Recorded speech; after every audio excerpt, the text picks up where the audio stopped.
pouvoir se tenir, mon père, au demi-temps de la beauté du monde, débarrassé de toute orbe charnelle, exclusivement affairé à la jouissance d'être sans but et sans objet. Mais voici, mon père, qu'une nuit de tous les diables me tombe dessus, une moche nuit de mort avant terme, par mes propres soins orchestrés, mon arbrisseau bronchique s'effrite en milliards d'échardes.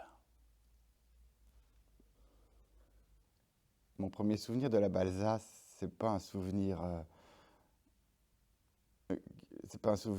comment dire, c'est pas une image, c'est du son. C'est-à-dire que j'en ai d'abord entendu parler avant de la voir, cette Balsa, et j'en avais entendu parler par Martine Weckart, que je connaissais pas encore à l'époque. Enfin, je devais la connaître de nom. À mon avis, voilà. Je suis plus trop sûr de mon truc, mais à mon avis, j'étais étudiant à l'INSA, je venais d'arriver en Belgique. Je savais que Martine était une professeure pour des deuxièmes années, moi j'étais en première, et à mon avis, dans une pause midi ou quoi, j'ai laissé traîner mes oreilles, je ne sais plus. En tout cas, Martine évoquait les travaux qui étaient en train de se faire. Je me souviens du premier spectacle de Martine que j'y ai vu. Le spectacle commençait par un monologue d'une gamine de 8-9 ans. Mais bon, ça, c'est déjà un peu original, mais une gamine de 8-9 ans qui avait une maturité de jeu et de diction, etc., c'était assez stupéfiant. Je pense que ça a stupéfié pas mal de gens, ce truc-là. C'était un peu, c'était comme magique. C'était ouais, une sorte de prestidigitation. Et c'était donc la petite Héloïse Jadoul, oui, il faudrait lui demander quel âge elle avait, mais enfin, elle n'était pas bien grande. Moi, ça me paraît hier. Puis quand je la vois, j'ai toujours quand même en filigrane ce truc-là qui m'avait marqué. Hein, ce monologue de quoi? Une demi-heure, une gamine qui tient toute une salle sans problème. Ouais, ouais.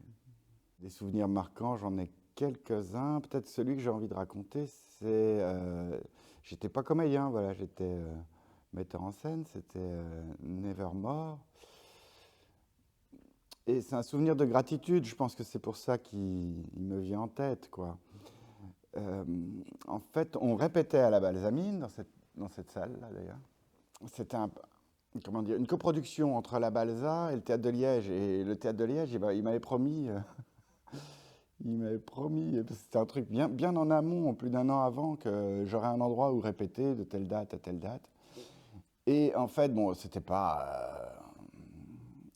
méphistophélique de leur part, hein, à Liège, mais bon, bah, ils n'avaient pas trouvé, et puis ils avaient dû s'y prendre trop tard. Enfin, le fait est que j'étais sacrément dans la merde, comme on dit.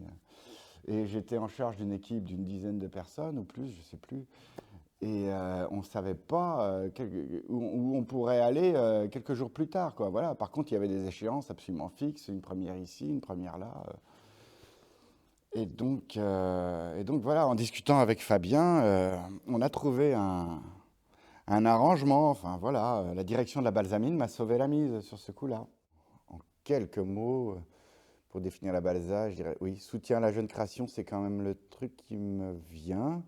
Alors je pense pas que ce soit je pense pas qu'il y ait que la Balsa, mais enfin voilà, j'ai vu à la Balsa des gens suffisamment marginaux, originaux, pour qu'ils aient bien du mal à être reçus ailleurs. C'est quand même, voilà, si je devais résumer en quelques mots, c'est ça, un soutien des gens quand même un petit peu hors normes, vraiment.